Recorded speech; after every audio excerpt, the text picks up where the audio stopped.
The water cycle. Earth's water is constantly on the move, on, under, and above the ground. The motion is called the water cycle. Warmth from the sun causes water on oceans and lakes to evaporate, become a gas. This gas, called water vapor, enters the air of the Earth's atmosphere. As the air cools, the water vapor becomes a liquid again and forms tiny drops inside clouds.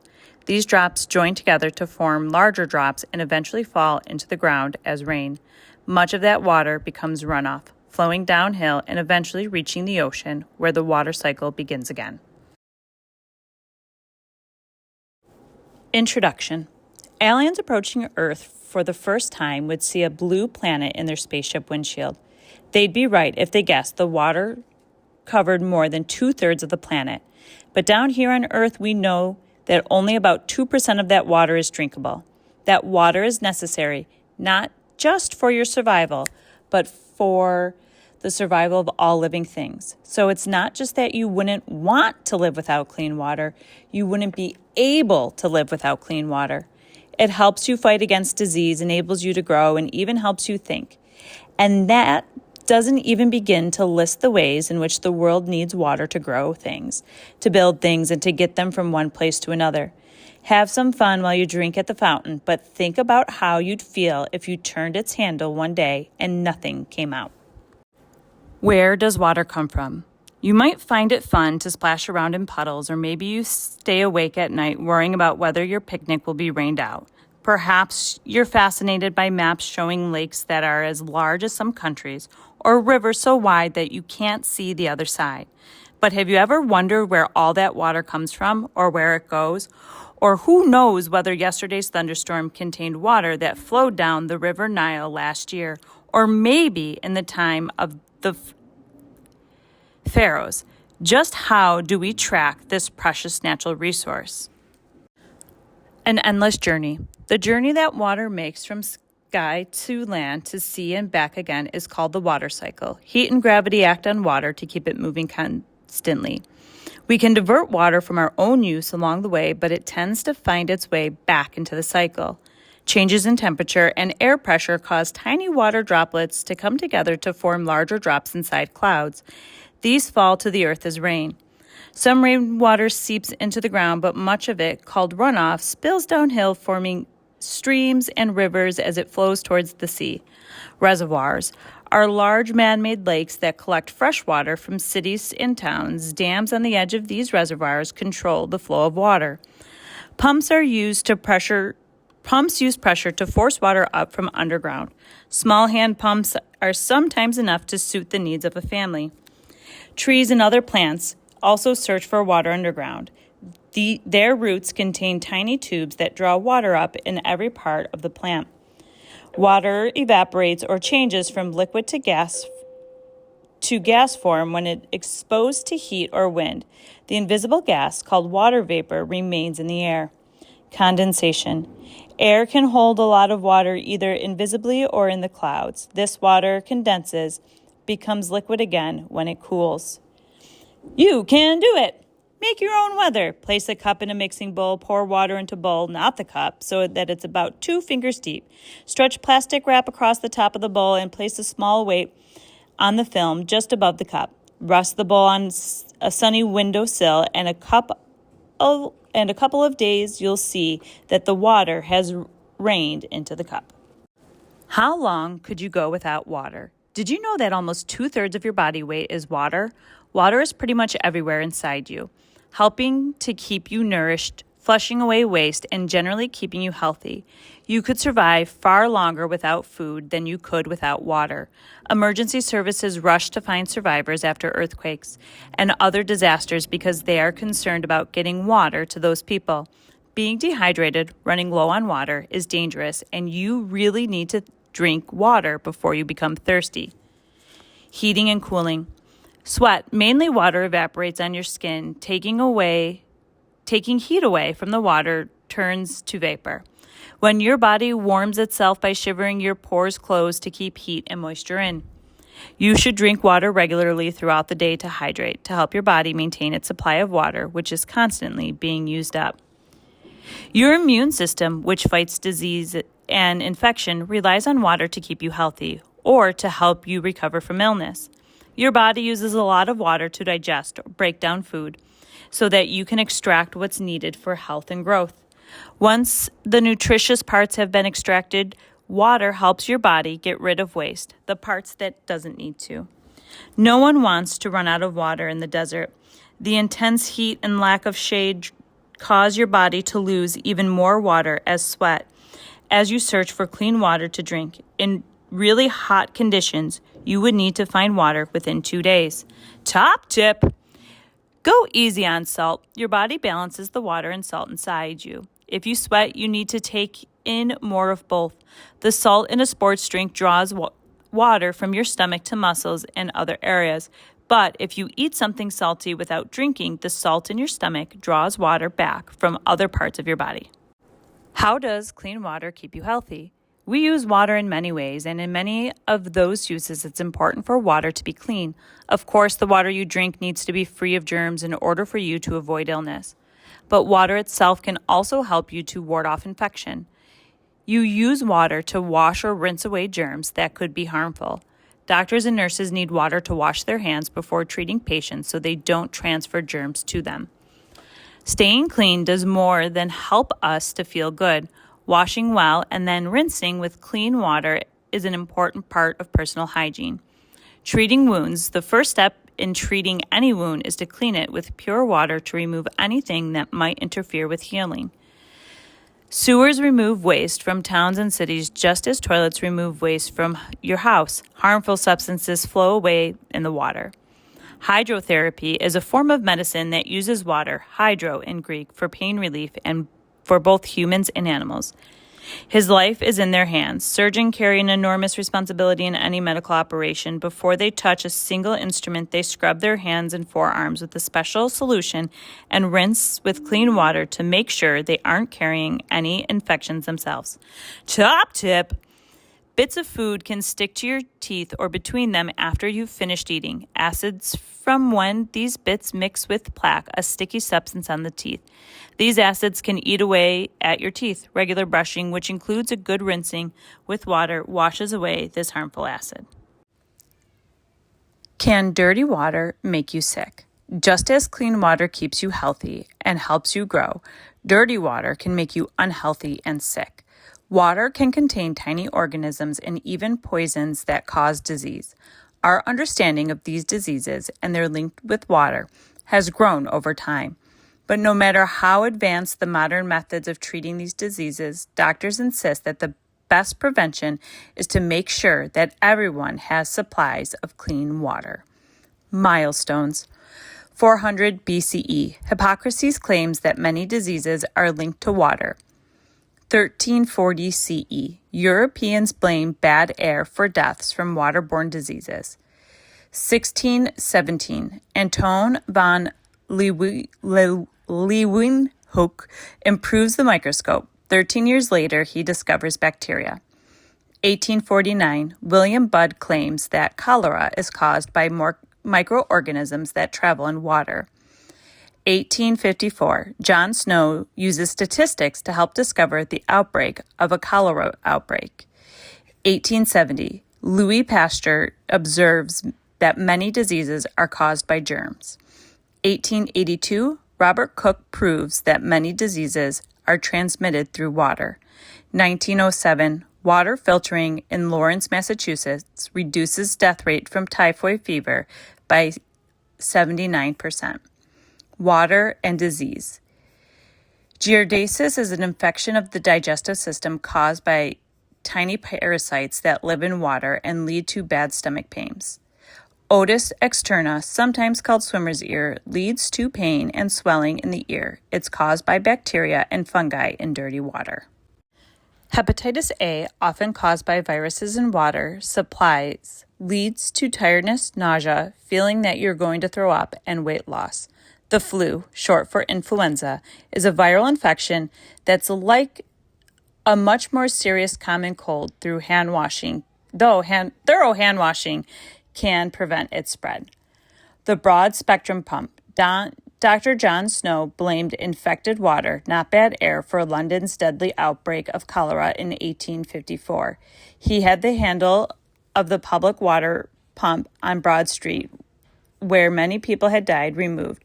The outbreak soon faded away. The pump had been dug only 3 feet, 1 meter from an old cesspit. Top tip: before you visit a foreign country, ask a medical professional whether it's safe to drink the water there. You might need to boil water before drinking to kill germs and prevent the spread of infection. Do animals and plants need clean water? Water is essential for life and not just for us humans. All living creatures, plants, animals, and even the tiniest microorganisms depend on clean water for their survival. Just like us, they become thirsty and need to find water in their environment. Some need to live in it, others need to drink lots of it. Still, others seem to survive without it. But when you look more closely, you find that even they have ways of finding and storing the water they need. Many desert plants, such as this cactus, have thick, fleshy stems that store water over long periods with no rain. Sharp needles keep animals from eating these plants. Water lily leaves float on the surface with stems leading down the roots on the lake bed. Some leaves are large enough to hold a child. A paddy is a flooded field where rice is grown and harvested. Its name comes from the Malay word padai, which simply means rice. Unlike many plants, rice can grow in very wet areas. Water also protects the rice from weeds and many insect pests. Camels can go for long periods without water, but when they do drink, they fill up quickly. Grizzly bears scoop up salmon as they swim up rivers. When rivers become polluted, these bears and other fish eaters must roam much farther to find their next meal, because salmon needs clean water to survive. Koalas never seem to leave their comfortable perches in Australia's eucalyptus trees, come down and drink. But koalas need water, and they get it by chewing eucalyptus leaves. You can do it! See for yourself how plants suck up water through their stems, just like drinking with a straw. Put a carnation in a clean vase or a bottle of water and add about 10 drops of food coloring and wait a day for the flower to change color. Does it matter how much you use? Have you ever thought about how much water you use each day and how much of that is just wasted? True water finds its way back into the air and clouds, but a lot of wastewater becomes contaminated by chemicals, and then it's hard to replace the water that's gone down the drain. Many people have now realized that conservation starts at home. If everyone did their part, then more clean water would be there for those who really need it. Are you really watering your lawn, or is the street getting most of that precious water? It can be fun to find ways of saving water that still let you live normally. Showering for 5 minutes instead of 10 can save about 30 gallons, 113.5 liters of water. That's still enough time for a good song. Washing dishes by filling the sink with water rather than having the faucet run nonstop saves more than 20 gallons or 76 liters of water. Leaving a hose running while you wash your car is a big waste of water, about 120 gallons or 454 liters down the drain. A small repair to a toilet can stop it from running all the time and wasting up to 300 gallons, 1,136 liters of water a day. You can do it! Don't be a drip. Do you think a dripping faucet is no big deal? Put a measuring cup under the drip. Leave it there for an hour. Then measure the water level. Now do a little math. How much would a drip go away in a day, a week, a year? How far can you carry a bucket of water? You just turn on a faucet to get water, but in the past and in many places today, the nearest water might be far away. You need to carry it a long way unless you could find an easier way of getting it to where it's needed. Some ancient Roman aqueducts, long pipes or channels to carry water, still work after 20,000 years. Milestones. 6,500 BCE. Wells are dug to supply fresh water in what is now Israel. 2,500 BCE. Public water supply and indoor plumbing are developed in India. 1,500 BCE. Cume Mayo Aqueduct is built high in the Peruvian Andes. 312 BCE. Romans begin building the first aqueduct. 1325 CE. Monks build a pipeline in Cambridge, England, from a spring outside of the city. 1613, the new river connects 20 miles, 32 kilometers of wells and springs as a man-made river supplying London. 1729, San Antonio River is diverted to irrigate farms in Texas. 1801, Philadelphia, Pennsylvania becomes the first U.S. city to use steam pumps to supply water. 1914, U.S. government established standards for drinking water on ships, trains, and other interstate carriers. Wells, right, are built above underground water. Some wells are hundreds of feet deep. Pumps, left, use suction to pull water up. When you press down on the handle, a piston inside the pump sucks water as a pipe. Aqueducts have been around since ancient Roman times. A modern version stretches more than 300 miles, 500 kilometers, across the Arizona desert. Desalination, or removing of the salt from salt water, is possible, but it takes a lot of expensive equipment, right, to produce fresh water in the end. A shadoof uses the principle of the lever to swing buckets of water from a river bank to shore. Egyptians have used shadoofs for more than 3,000 years. You can do it! Aqueducts rely on familiar force to move water. Gravity. You can build your own aqueduct by running a length of a hose across stacks of books. It will only work if the hose goes downhill all the way. How big is your water footprint? Water has many uses besides drinking and washing. It's needed to grow crops, harvest them, build things, transport goods, and fulfill lots of other uses that we never even think about. The United Nations says we're all downstream, which means that everything around us has used up water somewhere. And maybe we're causing other regions to go without water as a result. Your water footprint is a measure of how much water you really use, especially all the water that you don't see being used. That morning coffee your mom loves used 39 gallons or 148 liters of water to reach her, from coffee plants to coffee cups. Just one small glass of fruit juice took 32 gallons or 121 liters of water to reach the kitchen.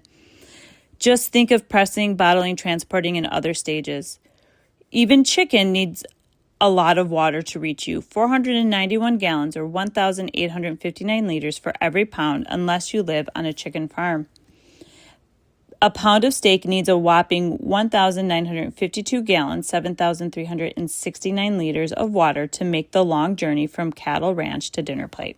2 pairs of jeans need 6,100 gallons or 23,091 liters of water to be produced, enough to fill that huge water tanker behind those children. Most spaghetti is made from wheat, and a pound of it needs 164 gallons or 620 liters of water to get it from the farm to the factory and then to your twirling fork. You might be surprised to learn a single sheet of paper uses 2.8 gallons or 10.6 liters of water to go all the way from the tree to your printer. That cotton shirt might seem a little small, but it still used 748 gallons or 2,831 liters of water to travel from cotton fields to coat hangers. The growing footprint. Dip a cup into a stream, and the water footprint is just 1 cup. But to produce a shirt, water is needed to grow cotton, plants to carry them to the factory, process them to make thread, weave the thread into cloth, dye it, and with the water needed at every stage, that footprint gets bigger and bigger and bigger. Top tip! Thinking about what's downstream also means not burying problems that will turn up later or somewhere else. Just 1 gallon to 3.8 liters of diesel fuel pump underground, for example, can contaminate 1 million gallons, 3.8 million liters of clean water underground. How does that water get used? Think of some of the ways that you use water: washing, drinking, cooking, swimming, and watering your garden. All of those are important, and together they're described as domestic or household water use. But domestic use only accounts for about 1/10 of water that's used worldwide. About 70% of water goes into agriculture, helping essential crops and livestock supply our needs. Huge cooling towers rise above electricity power stations using water to lower the dangerously high temperatures inside. In factories like the one pictured on the left, engineers use color-coded plans to identify which pipes carry hot or cold water. That explains why things like fruit juice and steak have such a large water footprint. Industry uses another 20%, still double the amount used by the world's population of more than 7 billion. Just about anything that's made or used, from basketballs to the internet, needs clean water. In addition to containing harmful or even poisonous elements, dirty water might have high concentrations of salt, calcium, or other minerals that can form deposits on machinery, making it unusable. Public water supplies into big towns and cities run for many miles, reservoirs to houses, schools, and other buildings. Irrigation supplying water to plants to help them grow uses much of the world's water. Industry needs water at nearly every stage of making things. Most of that water needs to be clean so that it doesn't damage the machinery. You can do it! You may think you don't really need that much water. A few drinks, a shower, and that's it. But water is probably being used in your home even as you read this. Try making a list of all the things around that you use or need water. Can you make dirty water clean? Only 2% of the Earth's water is drinkable. The rest is either seawater or locked in ice sheets and glaciers, frozen rivers high up in the mountains. For many years, humans have been ruining this precious supply of water. Even today, when people are more aware of pollution, about 2 million tons of human waste gets dumped into fresh water every day. Scientists are working hard to turn things around, developing new ways to clean rivers and lakes that had once seemed lost forever.